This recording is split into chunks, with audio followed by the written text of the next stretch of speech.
Kamu berdiri, ketika kamu berdiri seperti ini, ngadeg jejeg. Ini artinya apa? Kamu itu madep mantep pada Allah Subhanahu wa taala.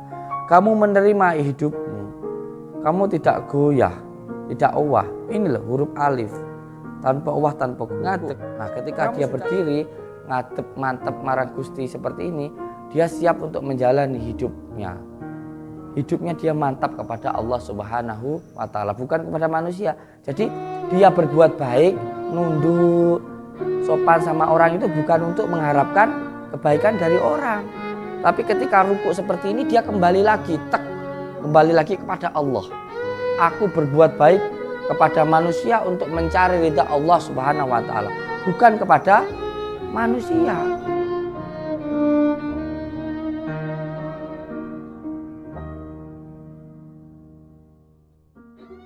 Le sini le, duduk sini le. Iya toh? Kamu mau ngasih rezeki sini toh? Namamu siapa? Hasmin. Hasmin.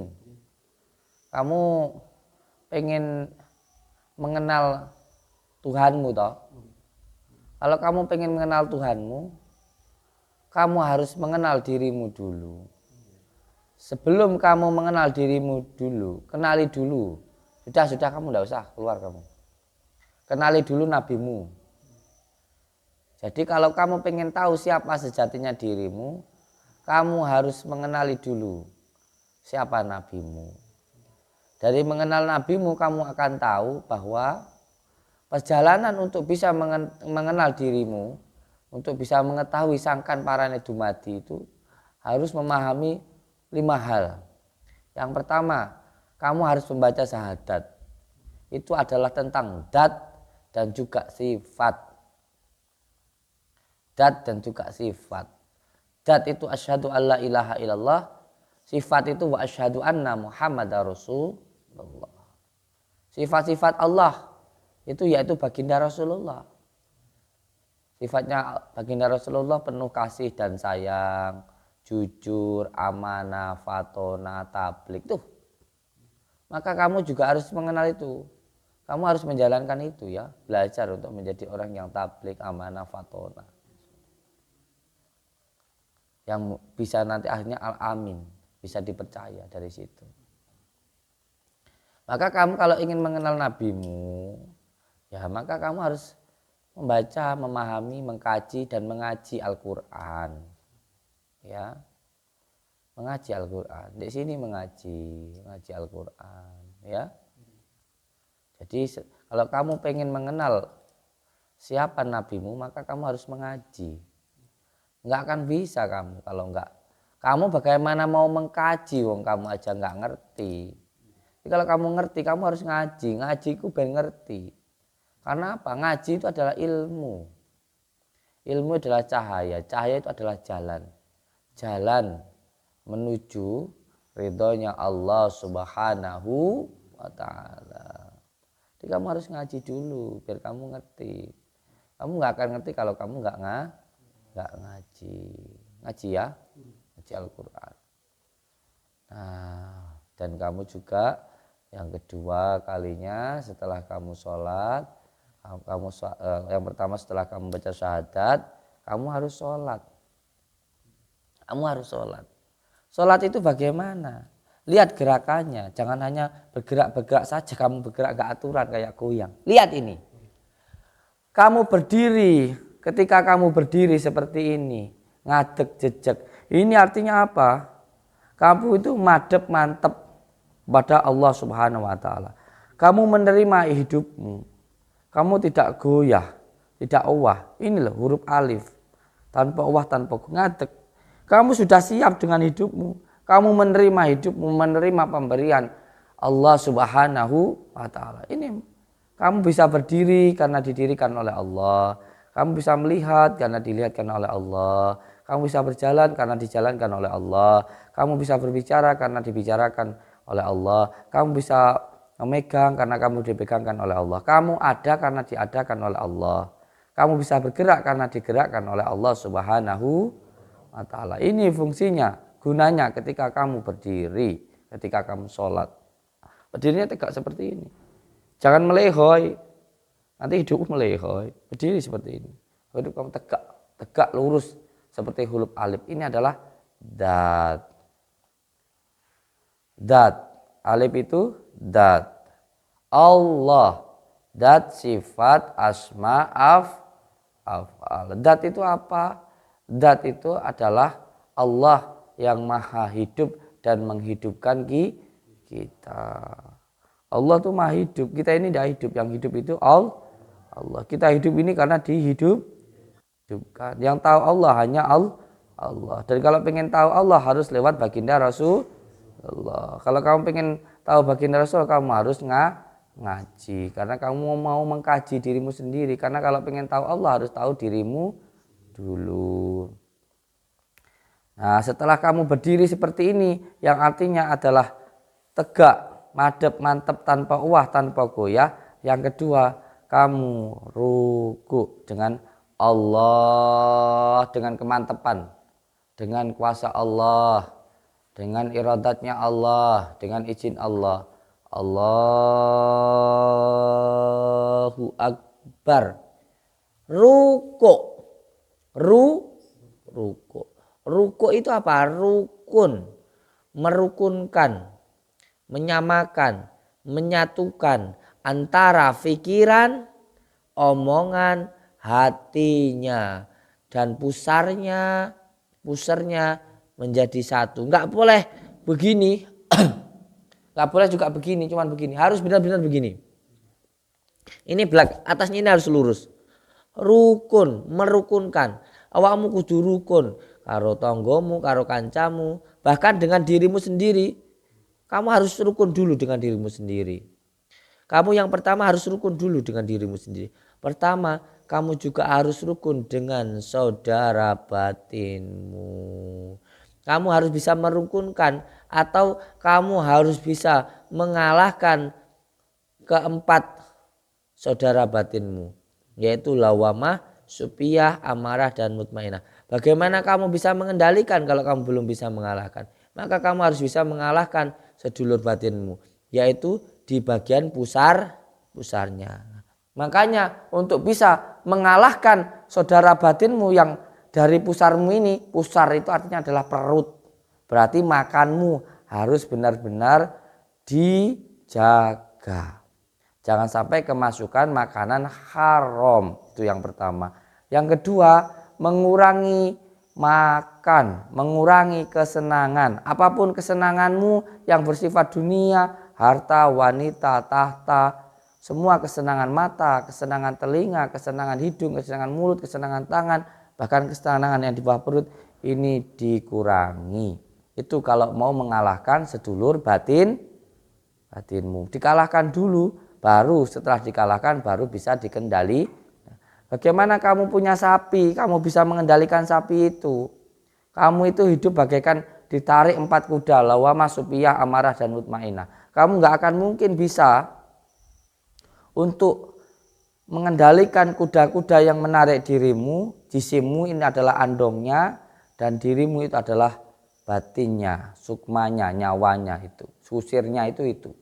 Dan andongnya, gerobaknya itu adalah jisimmu. Dan pusarnya, kudanya itu adalah lawamah, supiyah, amarah. Kalau kamu yang kusirnya mengendalikan kudanya itu, maka kamu harus bisa mengalahkan dulu. Dikalahkan semua kesenangannya. Seneng ngerasani, senenge musuhi, senenge iri, senenge dengki, senenge ngamuan, senenge ngeloan. Itu benar-benar dilawan. Bisa melawan itu dari makan. Makanya anak ini kan dari semalam tidak makan. Dimulai dari semalam sampai sekarang nggak makan. Untuk apa? Untuk menekan itu. Jadi gini ya, ini adalah rukuk seperti ini, makanya harus rukuk seperti ini. Ini bukan hanya sekedar bergerak, tapi ini juga untuk menyehatkan badannya. Otot-ototnya, ini kan kaki ini memompa ini kaki ini memompa, tek ini memompa untuk naik ke atas nih. Jalan ini untuk memompa gini. Makanya seperti ini harus dijektek. Nah, ini antara dununge rasa mlebu ning pikiran, mlebu ning rasa, akhirnya bisa selaras dengan putusannya. Jadi ketiga earring ini harus selaras. Allah, baginda Rasulullah, dan orang tua kita ini. Ini. Nih. Allah, baginda Rasulullah, dan orang tua kita. Ini kita nyatu dengan orang tua kita ini. Jadi ini harus tiga-tiganya. Nah, terus setelah rukuk seperti ini terus berdiri lagi. Rukun karo tanggane, rukun kadulir. Rukuk ki ya lek karo wong sing rukun nggih, andap asor gitu. Assalamualaikum gitu. Enggak perlu hidup itu begini. Gitu, andap asor. Dengan mengajeni orang lain kita akan diajeni dengan orang lain. Dengan menghormati orang lain kita akan dihormati. Kita inilah sudah uang, nggak usah pengen diuang nih. Yang penting kita bisa menguangkan orang, menghormati orang, mengajeni orang, kita pasti akan dihormati, diajeni oleh orang. Nggak perlu haji-haji kita itu. Nggak perlu haji-haji. Dengan kita mengajeni orang lain kita akan diajeni oleh orang lain. Jadi paham ya rukuk seperti ini ya. Ini untuk menyatukan pikiran kita, rasa kita, dan saudara batin kita. Wong kebanyakan susah itu karena nggak kumpul dengan saudara batinnya. Orang hidup susah itu karena dikendalikan oleh hawa nafsunya. Karena hawa nafsu itu mengajak ke dalam keburukan. Jadi seperti ini. Ini artinya menyatukan di semua saudara batin kita. Kalau sholat itu seluruh hawa songonya diajak untuk sholat. Jadi seperti rukuk seperti ini. Terus setelah rukuk berdiri lagi. Nah berdiri ini dalam arti apa? Dalam arti kita itu ketika sama manusia itu harus rukuk. Nah ketika dia berdiri ngadep mantep marang Gusti seperti ini, dia siap untuk menjalani hidupnya. Hidupnya dia mantap kepada Allah Subhanahu wa Ta'ala, bukan kepada manusia. Jadi dia berbuat baik, nunduk, sopan sama orang itu bukan untuk mengharapkan kebaikan dari orang. Tapi ketika rukuk seperti ini dia kembali lagi kepada Allah. Aku berbuat baik kepada manusia untuk mencari ridha Allah Subhanahu wa Ta'ala, bukan kepada manusia. Jadi sia-sia kalau kamu nunduk-nunduk baik sama orang tapi ternyata hanya untuk orang. Maka ketika kamu setelah ruku, kamu harus berdiri kembali. Ruku seperti ini, kamu nunduk sama orang, rukun, baik hati sama orang, senyum, berkata sumeh, sopan santun seperti ini. Kamu ketika itu harus kembali untuk berdiri. Ketika kamu berdiri seperti ini, tandanya bahwa kamu itu kembali semuanya yang kamu lakukan untuk mencari ridha Allah Subhanahu wa Ta'ala. Setelah ruku, jenengan terus sujud, ya kan? Sujud. Subhana rabbiyal a'la wa bihamdi, subhana rabbiyal a'la wa bihamdi, subhana rabbiyal a'la wa bihamdi. Allahu Akbar. Sujud. Sujud kepada Allah. Ketika kita sujud kepada Allah, kepala kita diletakkan di tanah supaya kita bisa belajar wataknya tanah. Tanah itu sabar, tanah itu nerimo, tanah itu ajer, nggak nesu, nggak ngamuk, nggak muring-muring, nggak kekan sing dijaluk. Walaupun tanah itu diinjak-injak, diludahi, dikencingi, diberaki, tapi tanah itu tetap memberikan kebaikan. Kita tuh loh diperintah oleh Allah untuk baik walaupun kepada orang yang tidak baik kepada diri kita. Hidup itu jangan kecewa. Jangan karena dikhianati wanita kamu kecewa loh. Jangan mudah kecewa. Enggak kecibong ya. Kepidek. Jangan mudah kecewa. Udah, kamu hidup ini menerima. Jangan terlalu banyak meminta. Jangan terlalu banyak terima dulu. Kalau kamu menerima, baru kamu meminta. Jangan terlalu banyak meminta tapi kamu tidak menerima. Akhirnya kamu tidak dapat apa-apa gitu. Dan kalau kamu berdoa, niatkan untuk beribadah kepada Allah Subhanahu wa Ta'ala. Bukan supaya apa yang kamu minta itu dikasih. Karena kalau nggak dikasih kamu kecewa. Ibadah berdoa itu. Maka teruslah berdoa. Kadang nggak langsung dikasih itu karena Allah sayang terhadap diri kita. Nah setelah kamu itu sujud, kamu kembali duduk. Itu untuk menenangkan dirimu. Tumak ninah. Lingguhmu kuwi sing anteng. Lingguhmu iku sing tenang seperti ini.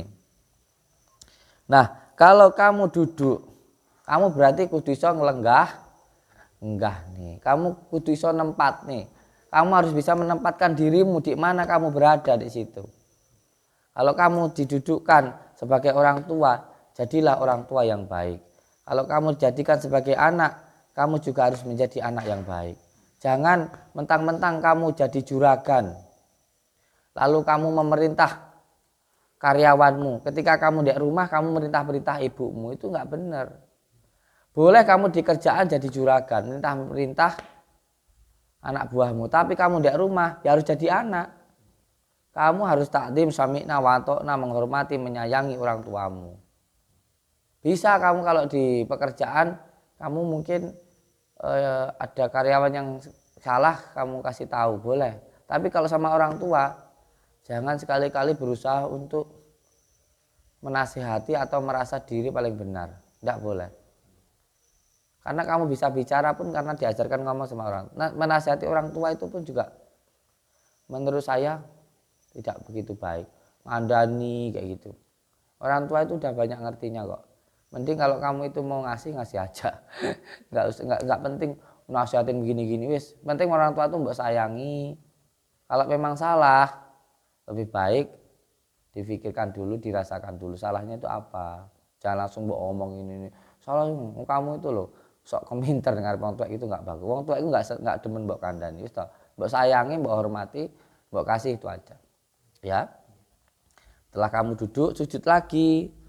Walaupun kamu itu dilenggahnya seperti apapun, kamu harus tetap sujud kepada Allah. Jadi berpasrah diri kepada Allah walaupun kamu duduk seperti apapun. Habis sujud, duduk lagi, terus setelah itu baru berdiri. Jadi semuanya itu gerakan itu ada hikmahnya. Ya, dengan sekarang di sini ngambil gembleng hikmah. Gembelengan ilmu hikmah itu bukan untuk mengajarkan kesaktian, bukan juga untuk mengajarkan sebuah kehebatan. Tapi ilmu hikmah itu untuk lebih mendekatkan diri panjenengan kepada Allah Subhanahu wa taala. Supaya dekat, kamu harus kenal. Supaya kenal, kamu harus belajar untuk mengenal dulu jati dirimu. Supaya kamu mengenal jati dirimu, kamu harus kenal dulu dengan baginda Rasulullah Shallallahu alaihi wasallam. Supaya kamu kenal dengan baginda Rasulullah, kamu harus mau ngaji. Yang dikaji apa? Yang dikaji adalah jati diri. Untuk mengenal jati diri, kamu harus belajar tentang Al-Quran. Karena hanya Al-Quran yang bisa untuk mengkaji sangkan parane dumadi. Jadi belajar ilmu di sini ya syariatnya di sini ya ngaji, ya sholat, ya puasa, ya dzikir, ya wirid, ya baca asma, ya hijib, itu ya ismu adzam gitu. Di sini diajarkan itu ya. Jadi paham, panjenengan di sini mengambil gembelengan ilmu hikmah untuk lebih mendekatkan kepada Allah Subhanahu wa taala. Sebenarnya saya nggak perlu pakai media apa-apa karena ini bentuknya doa membuka nur latifah siri yang ada di dalam diri panjenengan. Nur-nur atau jalan-jalan kegaiban siri yang ada di dalam panjenengan itu ada 9. Nanti akan dibuka satu persatu insya Allah. Yang membuka hanya Allah. Di sini kita memberikan sebuah jalannya. Nur Muhammad, Nurullah. Dimulai dzikirnya Allah, Allahu Akbar. Allahu Akbar. Allah Maha besar. Diwiridkan. Diwiridkan ya nanti ya, dipahami. Diwiridkan nanti setiap hari minimal dibaca 777 kali. Sampai dikirkan keluar masuk nafas, membaca Allah. Lihat saya. Allah.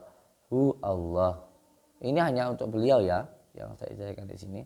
Jadi yang lain jangan mengamalkan, nanti ada goncangan. Sebab ini jalan untuk membuka diri, hanya untuk membuka diri. Siapkan airnya, ambilkan air keran yang di depan sana, ke sini.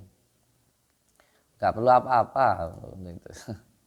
Tapi kalau sampean sudah minum air dari sini, Pak, insya Allah di dalam diri panjenengan sudah ada nur Allah yang tersambung dengan doanya para wali. Ya udah ini aja. Ini air yang keran dari sana ya. Sebab di sini airnya didoakan oleh para wali. Insya Allah kalau saya salah, saya dibendu oleh Allah. Kalau saya benar, saya ditolong oleh Allah Subhanahu wa ta'ala. A'udzu billahi minasy syaithanir rajim. Bismillahirrahmanirrahim. Sir Allah, dat sifat. Sir Allah, dat sifat. Nyambung marang jabang bayi ini. Sinten parengan? Hasbi. Hasmin. La ilaha illallah. La mawjudan illallah. Allahu akbar.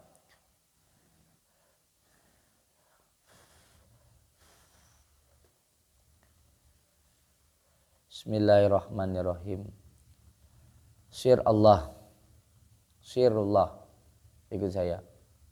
Sirullah, datullah, sifatullah, wujudullah, af'alullah, la ilaha illallah, Muhammadur Rasulullah, la ilaha illallah.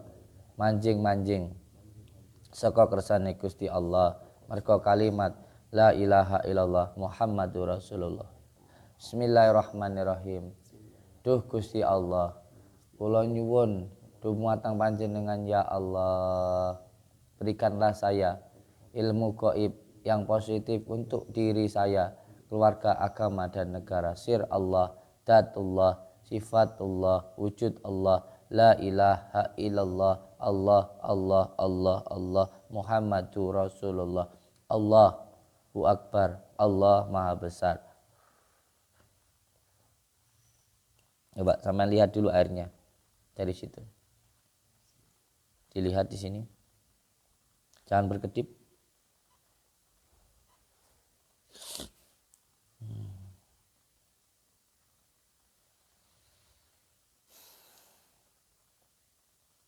Sosok apa yang sampai lihat? Jangan berkedip.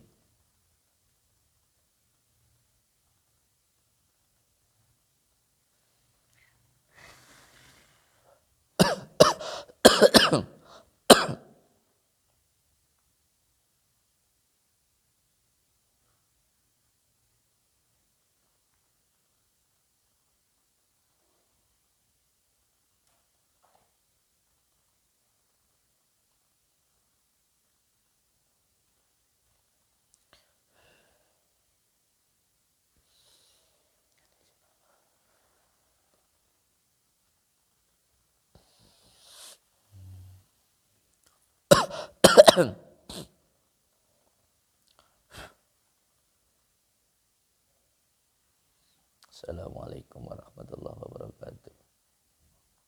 Bismillahirrahmanirrahim. Saya yang bernama Kiai Jabaroni dari wilayah Gunung Lingi datang ke sini untuk menemani jenengan mengamalkan aurat wirid ini. Saya harap jenengan ketika mengamalkan zikir ini niat untuk mencari Allah Subhanahu wa taala. Saya akan menemani panjenengan untuk terus istiqomah membaca aurat ini nggih.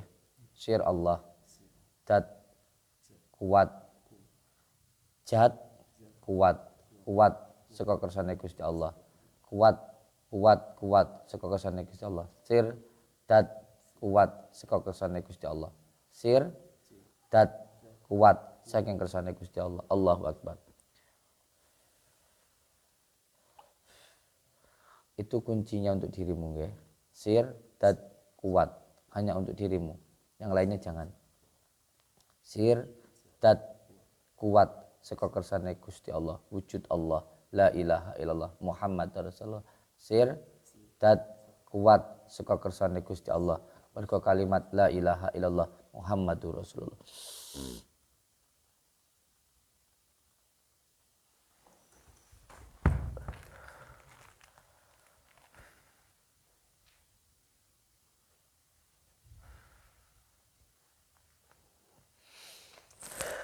Imam sehat. Diamalkan nggih. Di depan langsung duduk di tanah, wiritannya duduk di tanah sana di lapangan ini. Saya harapkan jenengan bisa istiqomah minimal ya kalau mau 3 atau 7 hari di sini. Kalau 3 berarti untuk diri sendiri, kalau 7 berarti untuk membantu orang, kalau 41 hari berarti untuk tingkat mukasyafah. Duduk di depan sini dan niat untuk mencari ridha Allah Subhanahu wa taala. Saya tidak bisa menjanjikan apa-apa kecuali hanya berdoa kepada Allah Subhanahu wa taala, semoga apa yang panjenengan dapatkan ini bisa bermanfaat di dunia maupun di akhirat. Insya Allah sampaian jadi saksinya semuanya. Uang dari beliau yang nilainya 10 juta tolong dibelikan baju dan juga sepatu untuk anak-anak yatim yang ada di Yayasan Yatim Piatu Baitul Farah, ya, ada di wilayah Sidoarjo. Datang ke sana, ada anak-anak yang menginginkan hal itu. Tiga sepatu, 4 baju dan 1 HP gitu kan, dibelikan ya. Nanti diantarkan ke sana. Saya hanya menjadi pelantara tangan panjenengan untuk diberikan kepada anak yatim. Insya Allah saya sudah kaya, mobil saya sudah banyak, rumah saya sudah besar, tanah saya sudah banyak. Sampai punya rezeki diantarkan ke sini, insya Allah kita juga akan memberikan seberapa persen rezekinya untuk ke sana dan sisanya untuk membangun tempat ini di atasnya sana. Matur suwun, wabillahi taufik wal hidayah. Wassalamualaikum warahmatullahi wabarakatuh. Saya mau undangan habaib. Kalau aksesorisnya dikasih aja, yang penting diamalkan dulu.